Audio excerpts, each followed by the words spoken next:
Good afternoon, judges. I am Utkarsh Kansara and I am a third year student of Earth Sciences. And so basically, I begin my presentation with a small video. Yeah.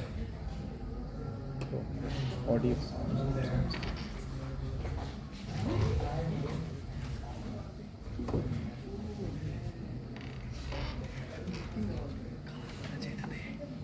না না পুরোটা নেই, just first পার্টটা দেখে না, ঠিক আছে আমরা দেখেছি।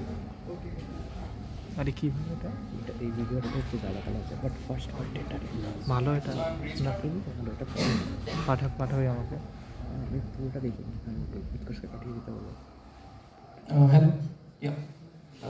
So basically, I have given my introduction, and I would like to do begin my presentation with a small clip. तो अब टॉप टू कंटेंडर्स बेट के लिए डॉग और कैटी, बाकी तो रेस हार गए कुत्ता। मैं दोस्त कह रहे कुत्ता ले ले, क्योंकि उनको सूंघ के पहले ही पता चल जाता है कि अर्थ को कमाने वाला है। बताया कैसे हमने?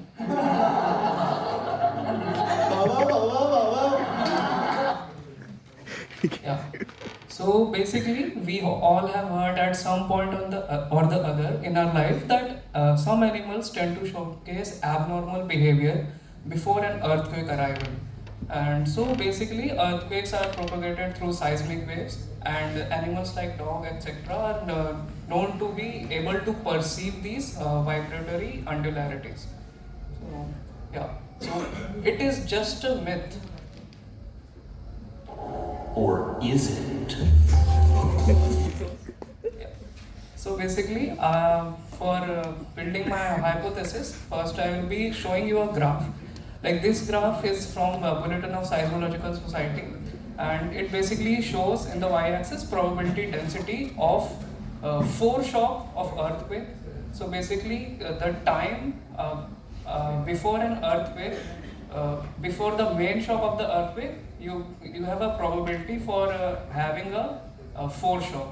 And on the same y-axis is plotted the animal precursor, which is basically like before the main shock of the earthquake, the animal gives some signals like it is panicking and it is roaming around, like it gets panics. So basically, in this paper, they have shown us that this fits quite linearly with each other, and so basically I am establishing that there is some relation between these animal able to perceive the foreshocks. So in the next part of the same paper, I have also shown the precursory time of animals in minutes, days and hours before the main shock. So here we see in the days, the last day before the foreshock, we see the most number of unusual animal behavior, and within the day, the last hour, and within the last hour, the last 5 minutes, we see the most number of animal precursory responses. So, yeah. So for why dogs in particular? Because we as humans have evolved with dogs, and we have well documented their prior reactions to earthquake throughout the time. And how do they sense this? So basically, a young pup, remember, when the tails tremble and the whiskers twitch, the earth is about to ruffle its fury. Stay sharp, stay steady, and always trust the pause before the pause. Shih Tzu. Yeah. So dogs have a Pacinian corpuscle. That is a vibrational sensor in their paws.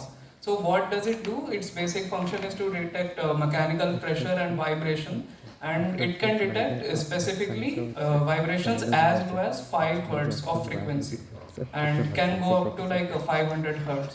This is a diagram of the same, and this is strikingly similar to the P wave frequencies.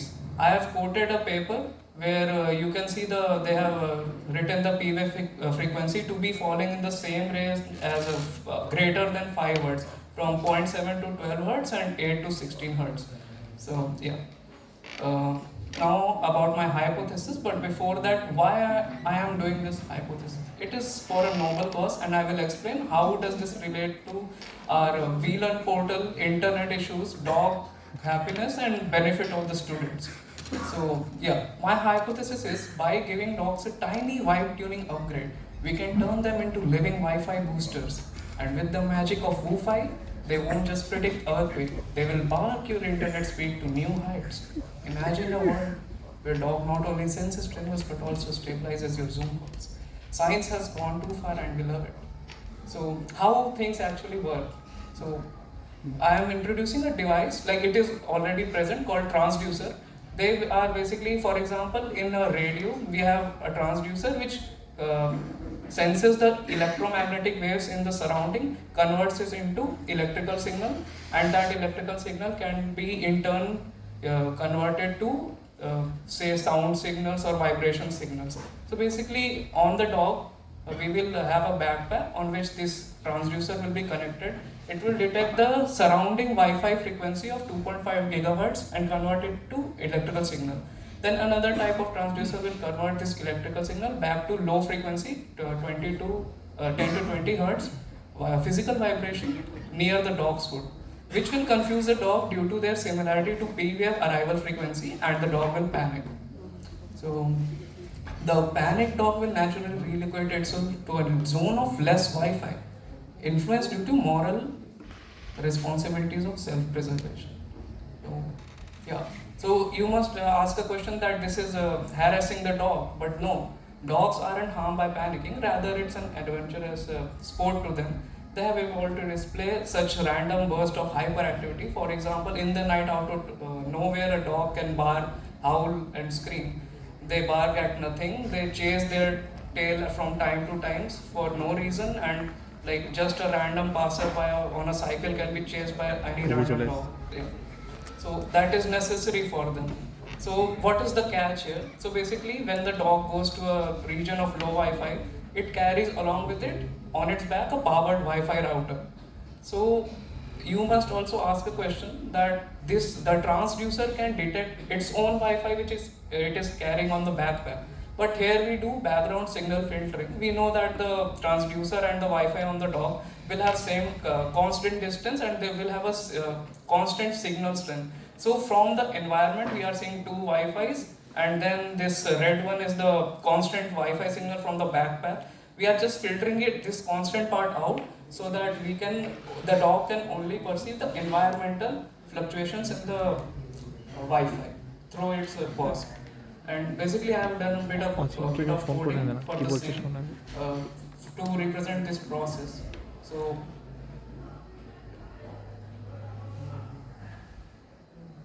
this is basically two dogs relocating themselves to lower Wi-Fi region, and these red dots are the Wi-Fi hotspots. So for a clearer picture, this is the thing. These red dots are showing a gradient of strength of Wi-Fi zone, and they are relocating to a low signal zone. So what does this do? Restricting dog movements within hostel premises can now solve the decade-long problem of slow Wi-Fi.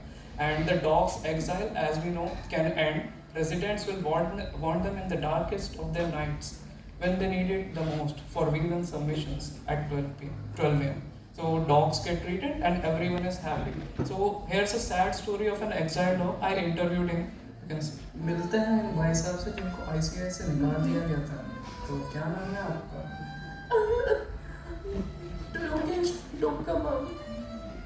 क्या हुआ? क्या निकाला गया आपको? अरे बहुत problem है sir. प्यार खाना ठीक से नहीं मिलता. हॉस्टल में वापस जाना है सर. प्लीज कुछ करो. देखा आपने लापरवाही का नतीजा. So now dogs will be our new friends with benefits, and benefits are enlisted ahead. So what are the benefits? Each dog essentially acts like a Wi-Fi seismogram that detects as well as amplifies low signals. And just like for more number of seismograms give a more better picture of the earthquake activity, more dogs will give a better Wi-Fi.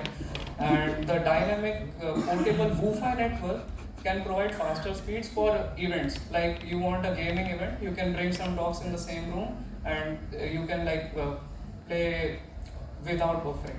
So, and dogs can also act as an alert system for Wi-Fi disruptions.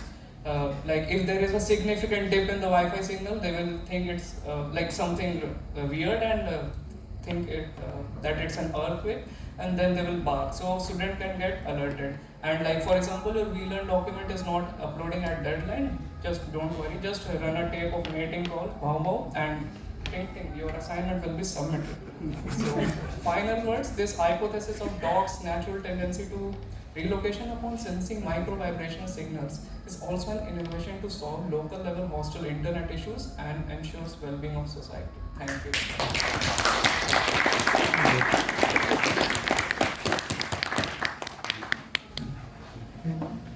এটা শুভম বিশ্বাস প্রশ্ন করো। Any questions from the audience? Okay. Shubham বিশ্বাস আচ্ছা সামনে আছে Gosh, I really liked the idea. As a Oh, local acha. dog lover, this is an excellent idea. But the problem is that dogs have territories, right? Yeah. They can't cross over into each other's territories. Yeah. The moment you fit the transductor in, they will cross into each other's territories. thing is- and immediately get murdered. Yeah. Self-preservation is the most ideal thing for an organism. Yes. So if it is sensing some danger, it won't think of this is not my territory. I just need to go out from here as soon as possible. So it will not mind of the territory, but the influence of preserving one's own life will overpower the territorial boundaries. No, but the other dogs of that territory will murder this dog who has just entered this territory. No, right? but it doesn't matter actually, but because there are a lot of dogs, they all will be having the same signals to go somewhere else. Like if it is not a stable signal, so it won't matter. And slowly, the dogs will like place their traces like pee here and there. On every place will be every dog's place then. Yeah. But before that, they will be murdered.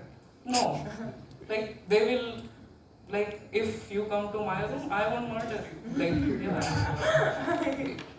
I may be uncomfortable, but yeah, we will get along with time.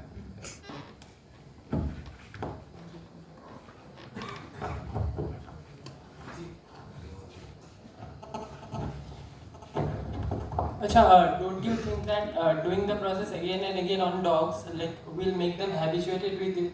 Like they will no longer be responsive toward this earthquake thing. No, they will be responsive. Like No, it can adapt it that way. Because if we do it on certain population of dogs for a long time, then after a long time it would be unresponsive towards that. see, That- mostly the campus dogs don't live that long. They live 5-6 years. After that, they may die, and it will change, pass on to next generation. It will be maintained, so it will be better. Will it be? I don't see a 20-year-old dog here. Maybe. Even if, like, the responsibility of self-preservation is highest for dogs. So, even if they won't get habituated, just like you don't get habituated to eating food for self-preservation. Like, yeah, you don't stop it after some time.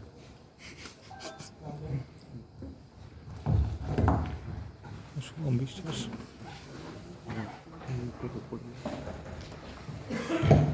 So, I have mainly three questions. First of all, using a dog for our needs, isn't it like experimenting with, like say, microorganisms, suppose other forms of organisms which violate our ethics, bioethics and those? No, I don't think so. It is violating the bioethics because the dog is enjoying it. As we can see from the slide where I showed how they are they are built up to display acts of hyperactivity from time to time for no reason. And apart from that, like if you are seeing the moral angle, like is it moral to do? Like we always do that when we want to do something. For example, we use oxes to churn our fields and use other animals from time to time. Most people like have dogs for like loving them, also for security. So I don't think so that will be the case. So, second question, isn't it easier, like maintenance wise and all this, other repairs and all the stuff to like just install normal Wi-Fi router instead of putting backpacks, inventing something new and then giving it to the dogs only for the sake of the dogs. Isn't it like we have to maintain it, we have to give that, means making dogs live in the hostel, you need to have a lot of responsibilities. First of all, regular vaccinations, then required sterilization, and all sort of this housekeeping stuff, keeping it clean, all the premises and all this, which I think we lack in this campus.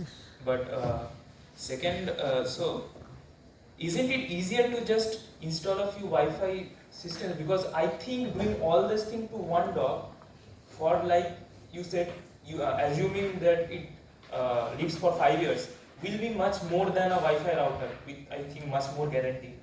Yeah. First, you need to understand where you are living. This is IISER Kolkata. It will take time to do these things. And the second thing is Wi-Fi's have been installed, but still there is problem from time to time. Like normal days, Wi-Fi working very good, but someday you want to submit an assignment, it's not working. It happens. You have seen that. So basically, this dynamic system, which is movable, will like solve this problem. Like in for a particular region, you don't have Wi-Fi someday, then you cannot bring a attached Wi-Fi from the hall to your room. But it is much easier. And maintenance-wise, like I think so, who are getting benefited? The students are getting. So the students will also take initiative. I hope that there will be SAP dogs also, like to do this. What about people who don't like dogs?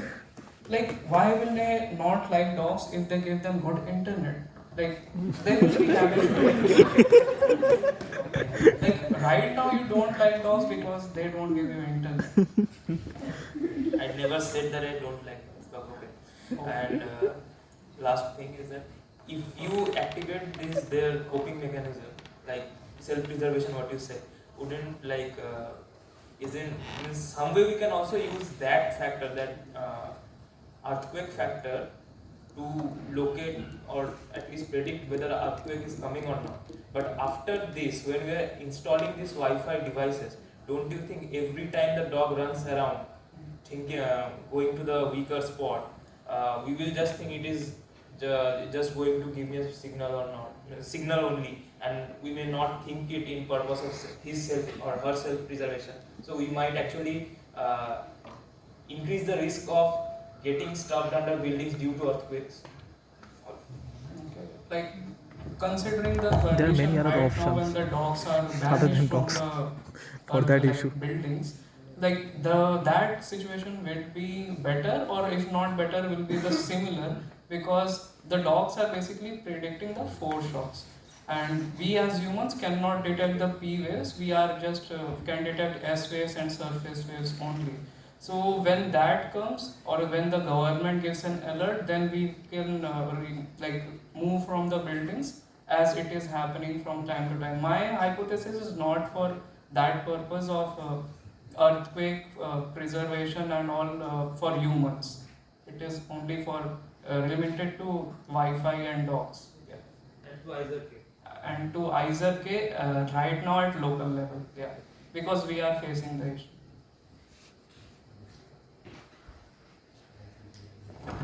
Does anyone in the audience have any other questions?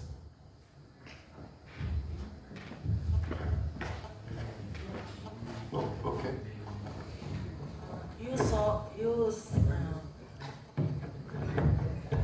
You gave us some data. Can you show them?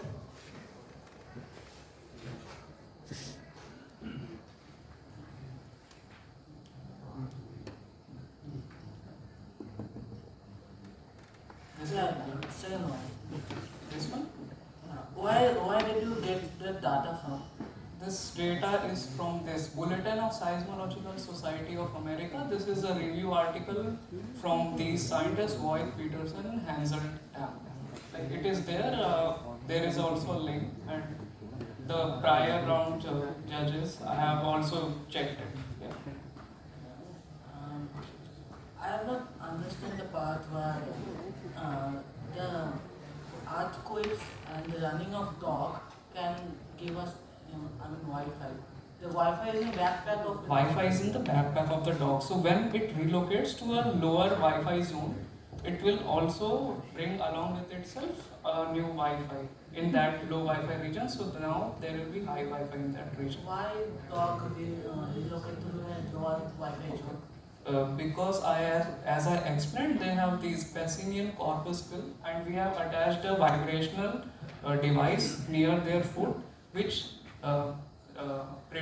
senses the Wi-Fi zone like in the environment. Then if there is high Wi-Fi zone, the vibration will be stronger. The dog will think it's an earthquake. It will try to relocate naturally by to a lower Wi-Fi zone. That's how it is possible.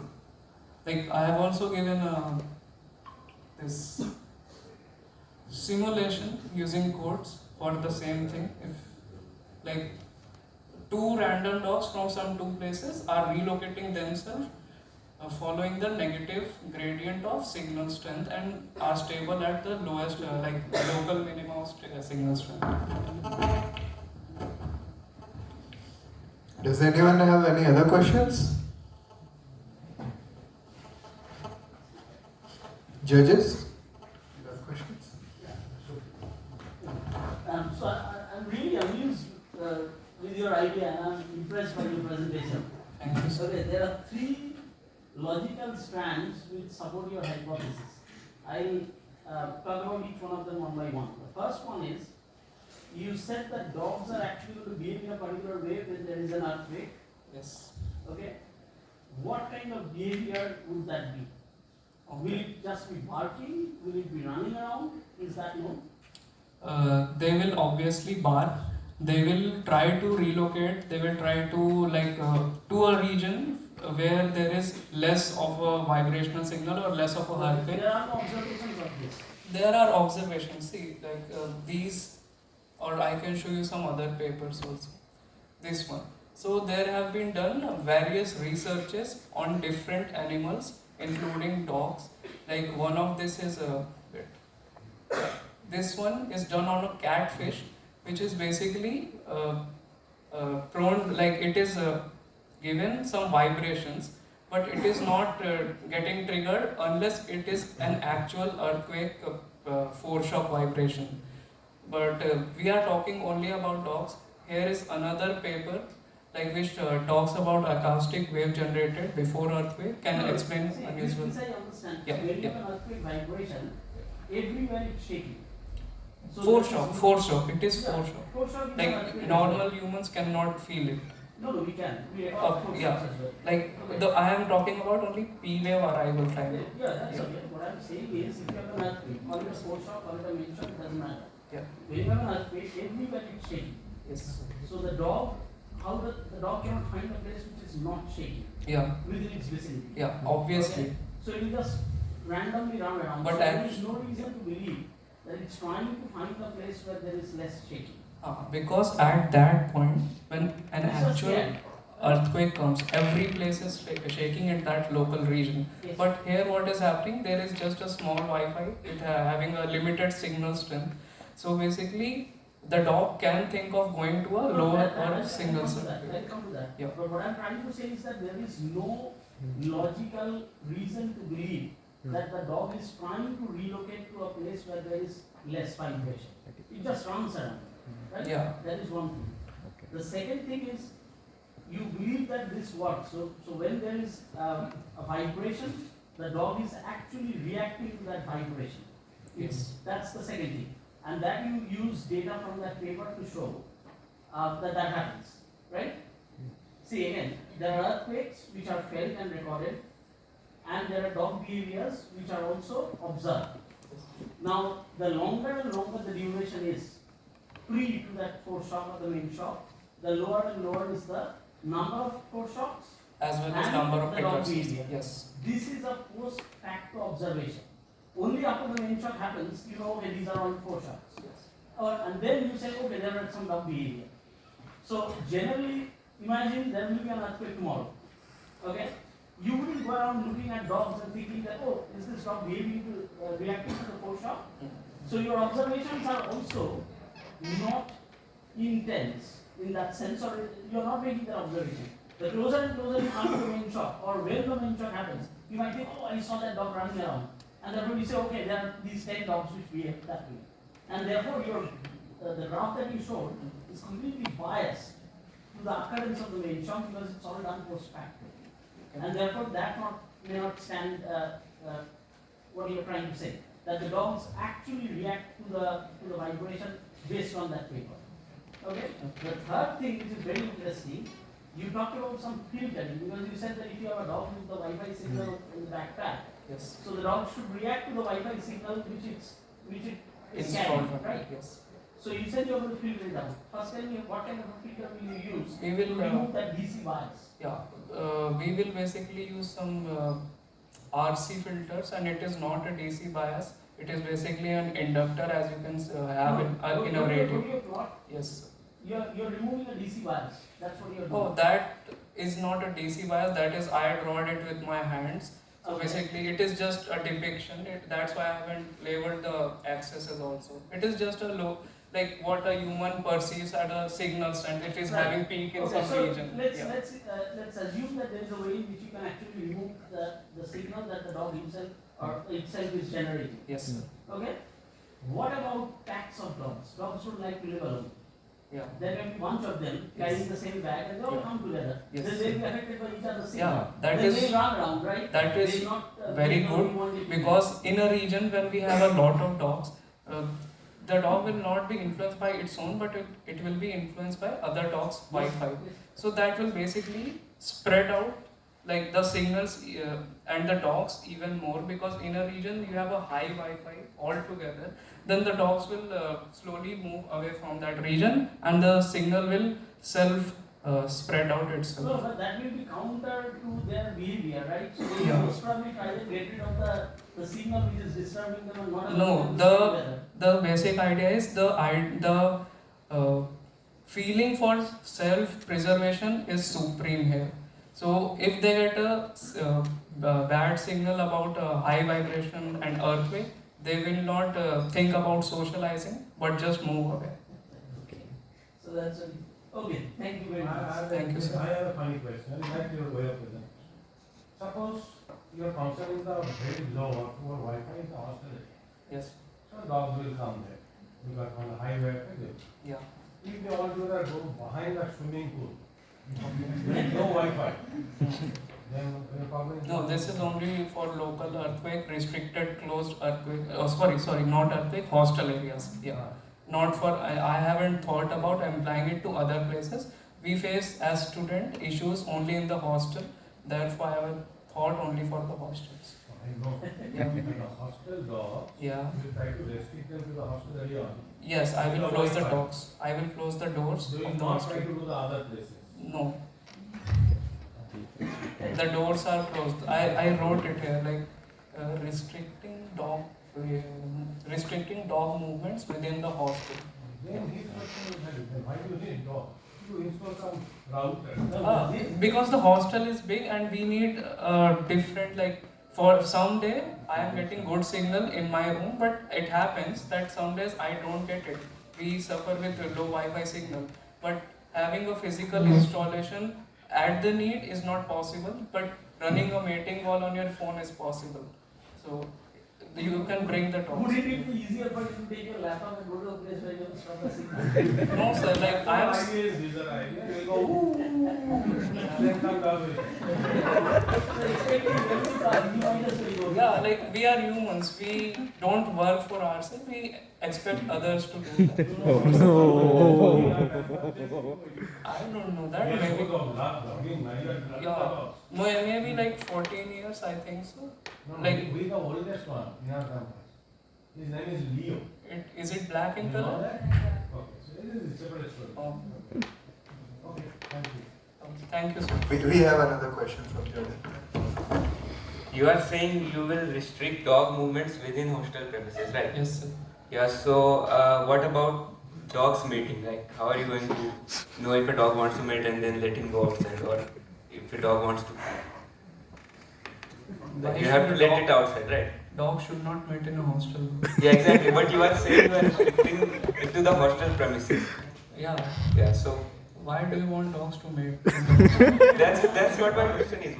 If you are restricting, then how will you know when a dog wants to go and then you will let it out? And in that way, most dogs will want to escape the premises, right? So that they can go and mate and do all those It stuff. is nice question. I can have a solution for it. Like dogs are not like humans; they have a season for mating. So in that season, we can exempt a few dogs to mate, maybe. Yeah. Okay, so there will be a season of low Wi-Fi. in that. No. Then we will bring older dogs which are not interested in mating or younger dogs. Oh. For that particular yeah, maybe that's it. Okay, thank you. You